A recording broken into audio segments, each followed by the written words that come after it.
You're spending quality time with Mick.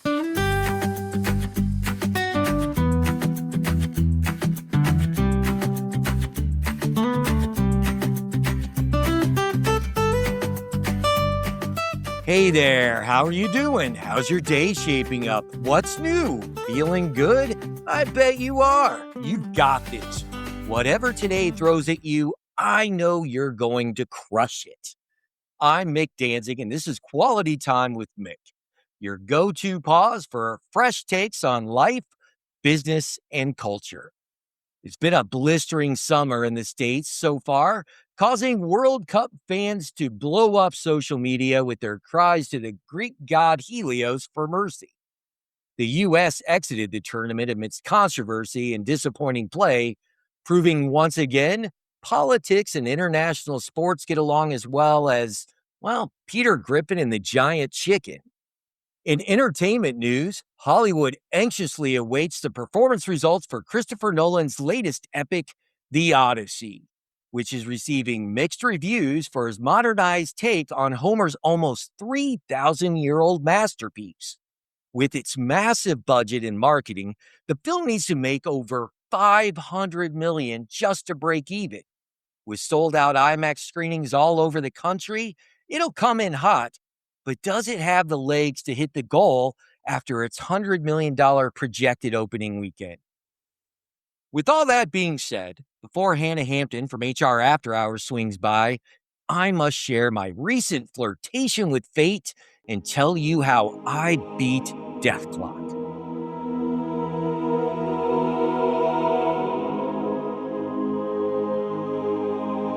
Have you ever gone down one of those YouTube rabbit holes where you started watching something about diet and exercise, and 45 minutes later, you're learning about abandoned amusement parks or medieval torture devices or Gnostic Jesus?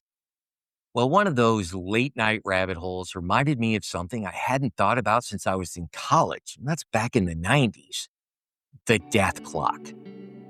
If you're old enough to remember it, you know exactly what I'm talking about.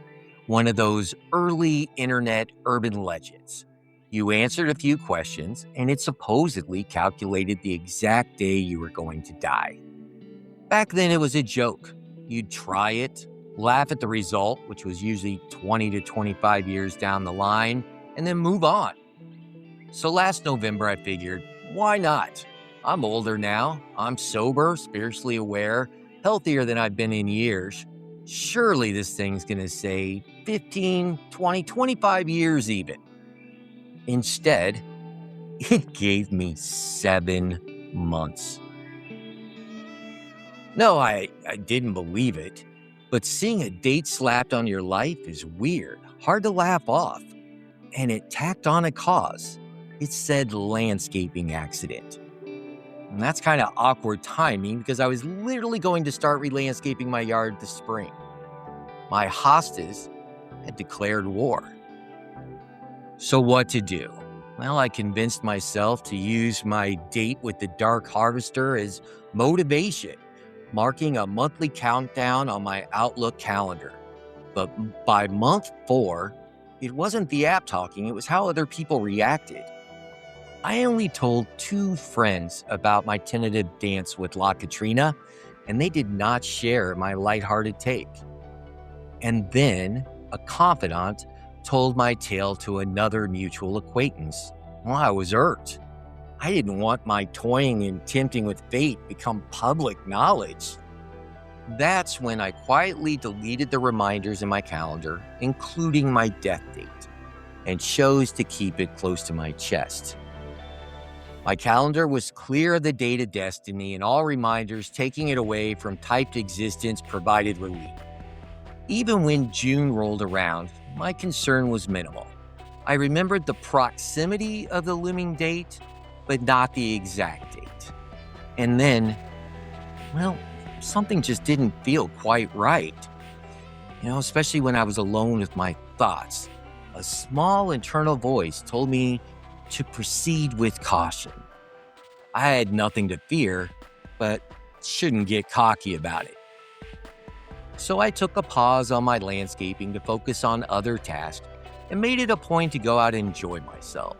to spend time with friends and family, catch a couple shows, enjoy the World Cup in Wimbledon, to just be, to exist. Well, June 28th came and went. I survived. I did find my death clock date on my calendar a week after it passed. Apparently, I entered it twice, the second time at 5 a.m., which I missed because my Outlook is set to display my office hours starting at 7 a.m. I knew I was going to delete those dates subconsciously, I suppose. So it's a little odd that I did that. But, I entered it late at night and I might have thought I was having some epiphany or profound moment. But then, as I prepared for this episode, I did a little research. And the Death Clock site is now more of a guide to increase your lifespan. It asks more health-oriented questions like your BMI, weight, birth date, etc. And nowadays, I think most people's concern with that site is it may disclose some of your private information. But when I went to it that night, after watching that YouTube video, I wasn't asked any of those questions. And now, I cannot locate the website that I used. None of the versions I found online matched the site that I visited.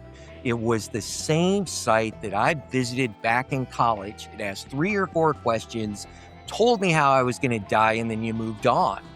But I couldn't find this site. I even went into my browser history and couldn't find it because I had recently cleared it out of my phone.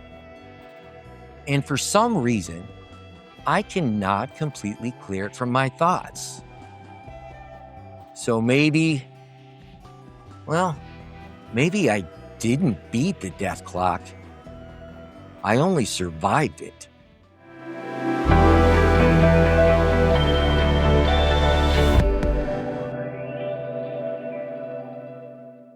Well, Hannah, I'm really excited. We wrapped up recording HR After Hours with an Obsessions. I'm excited that you're hanging out for us to do a little QT with Mick, and I believe you have something for me here, and I'm ready for it.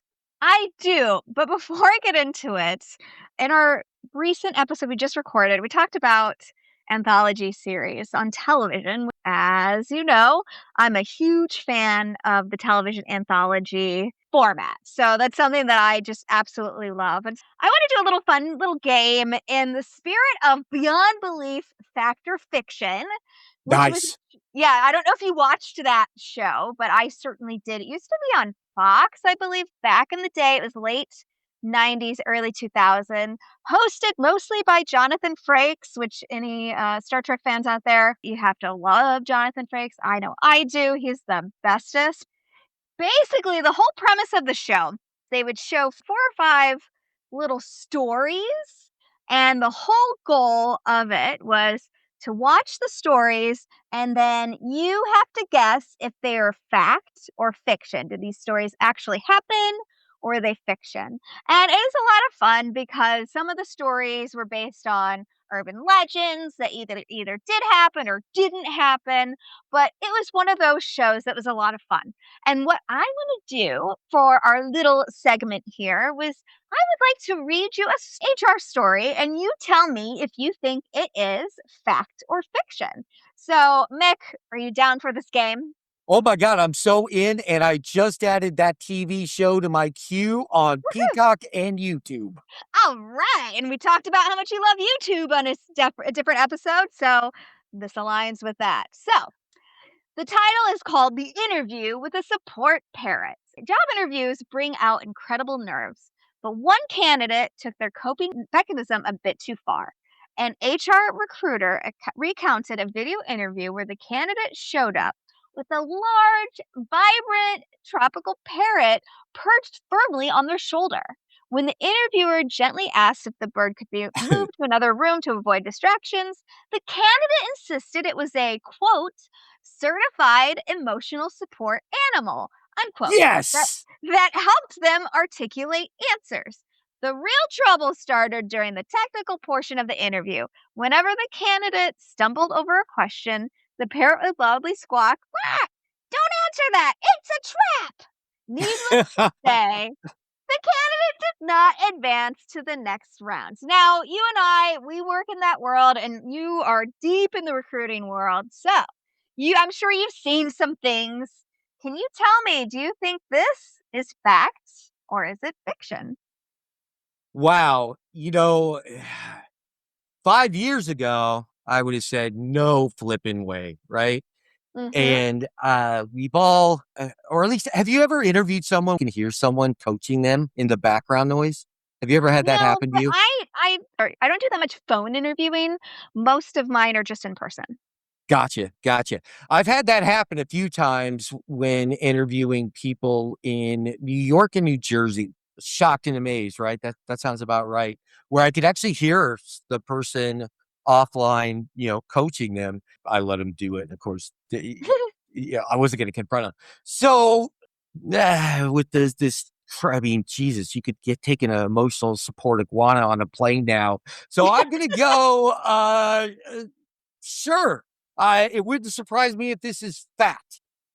Well, the answer, womp, womp, womp, womp. It was fiction. Well, I There guess I'm are lots of relieved. there's lots of HR urban legends out there on the internet. That's the one thing I think with Chat GPT and just the world we live in. Like, there's lots of stories that just get taken out of control and twisted and turned into this. So I'm sure there was a story with a emotional support animal, but somebody twisted this into a fun little story, especially the don't answer that, it's a trap. I feel like that's super fun. So That is womp the womp. best. And it reminds me of our person hired a clown because they knew they were going to be fired. So Yeah. they brought the clown in with them. We'll have to replay that as a best of bit. I know I probably play that once a year because it still just blows my mind. Well, I guess I'm relieved that it is fiction. Maybe that says something about either my mental state or the state of affairs today that I would even consider as fact. But Hannah, I look forward to more of these in the future and can't wait for our next episode that we'll be releasing in about a week. So thanks a lot and have a great day.